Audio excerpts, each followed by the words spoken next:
Johan Blake was one of the only athletes in the entire world to challenge Usain Bolt and possibly even dethrone him in the 100-meter and 200-meter dash. In this video, I'm going to break down what his training looks like, what you can do to improve your sprint speed just like him, and what makes him so different from the other athletes that try to dethrone Usain Bolt. Okay, I am someone who literally breaks down every little aspect of training, so you're gonna see me pausing a lot and turn this 2-minute video into probably 8-minute video.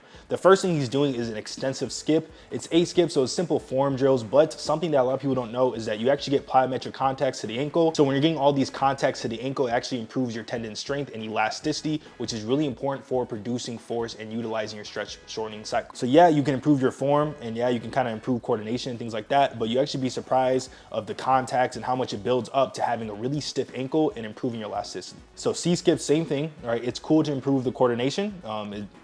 Improving coordination will actually help with turnover speed. That's like a little thing I've seen with some of my athletes recently, is the better the coordination gets, the faster they actually can turn over the legs, which can be helpful in some scenarios, especially max velocity, right?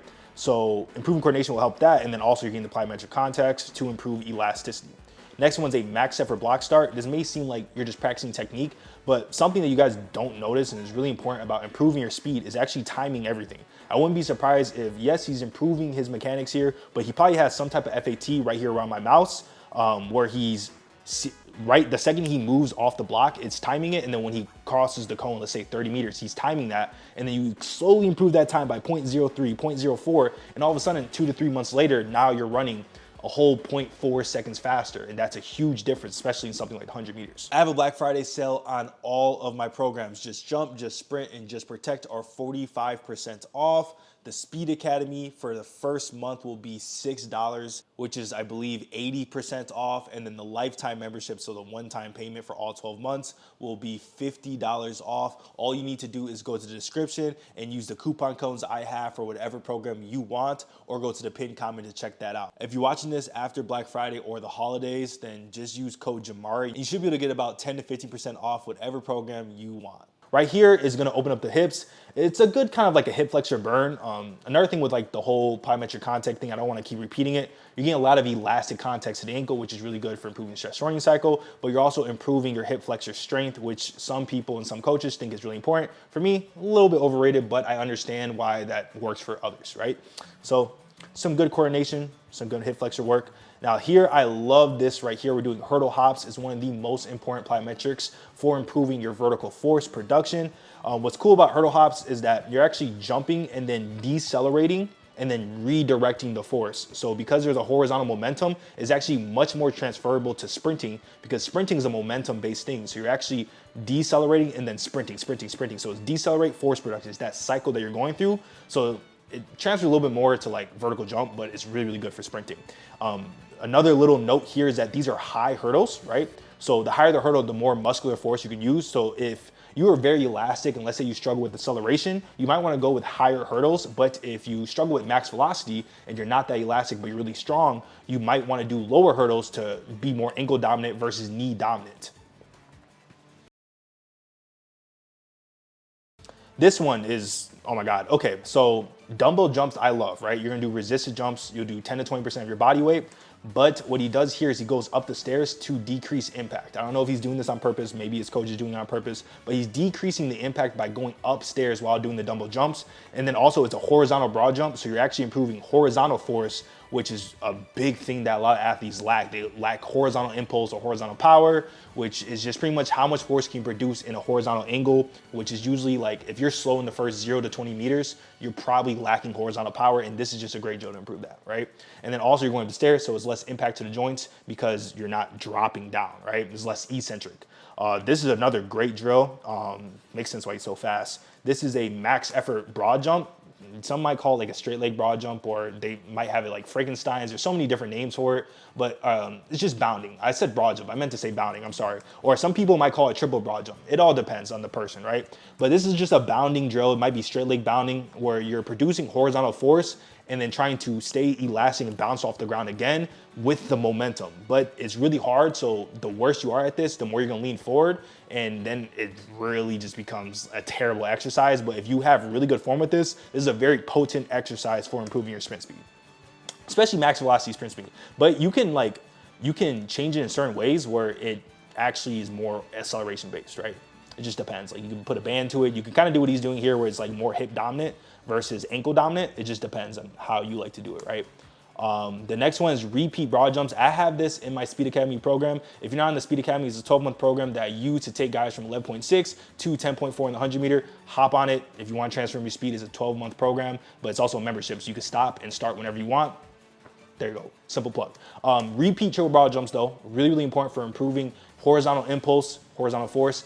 A huge study, or it's not even a study, it's just regular data. If you look at the best 40 yards in the NFL, the best 40 yards in the NFL, they usually have the best broad jumps. So their first 10 yards are ridiculous because their broad jump has high correlation to the first 10 yards. So the more you improve your broad jump by doing resisted broad jumps, triple broad jumps, regular max effort broad jumps by measuring it, the better your acceleration is going to get. And if your acceleration is better, you're going to be faster, which, like I said, this whole video, if you're slow, you probably lack in acceleration, right? And Johan Blake is known to be one of the best accelerators in the world of all time. And he's doing like quintuple broad jumps. These are like 7, 8, 10 broad jumps, which I am completely okay with. Very advanced though. I would start with just singles or triples.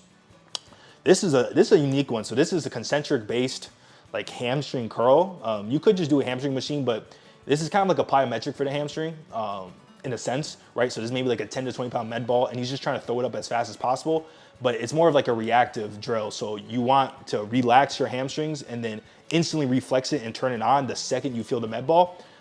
The coach probably would even mix up the timing sometimes to make it more of like reaction based, because you can see he's trying to react as fast as possible. So this is a really cool drill. I've never personally tried it, but especially if you're injured and you have hamstring, or your hamstring's like a little bit like, you have some tendonitis or something like that, right? It's like a little bit tweaked out.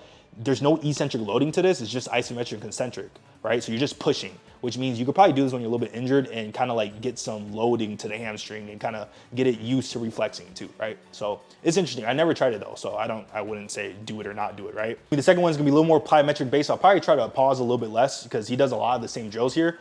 So once again, he's using K-bands in this one, and I'm just gonna be the first one to say it. I actually bought these K-bands a long, long time ago before I was a strength and conditioning coach, and they don't really do anything, right? I did it with good training with good coaches too, and they even said it doesn't really work that much.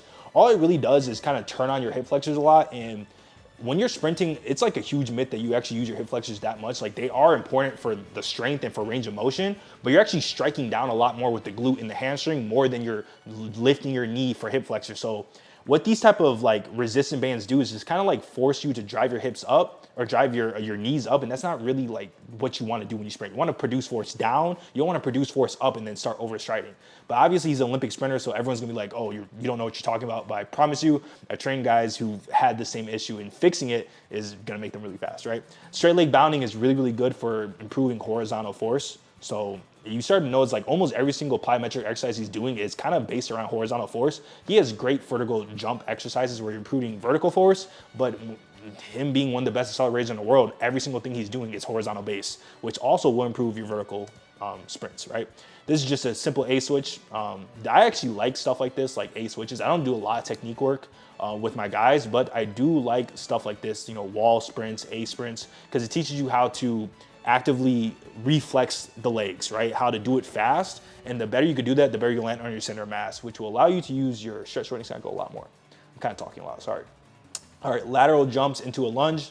This is like just a good circuit exercise. It's good just for having like good lateral glute health, right? Nothing really too crazy about it. It won't really like transform you or anything like that. I'm gonna skip forward just a little bit. Once again, just A skips, A runs. Resisted, okay, so this is interesting. Resisted A runs are actually really good for improving your mechanics, right? They kind of like make you auto-regulate to have perfect mechanics without having to say anything. So when you're trying to improve technique, you don't want to think all the time. You actually want to do drills that put you in those positions without you having to think, just doing it naturally. And these are one of those drills that kind of like cleans up your mechanics just by itself. Just by itself. You don't really have to say much. You could just put a friend behind him. Don't tell him to run better. Just pull him with the good resistance and just let him go. Now you know what type of exercises Johan Blake does, but you need to know how to have good mechanics on top of that. So watch this video right here or one of these videos right here, and then hop on the Speed Academy. You want to transform your speed. It's the best program out there to transform your speed.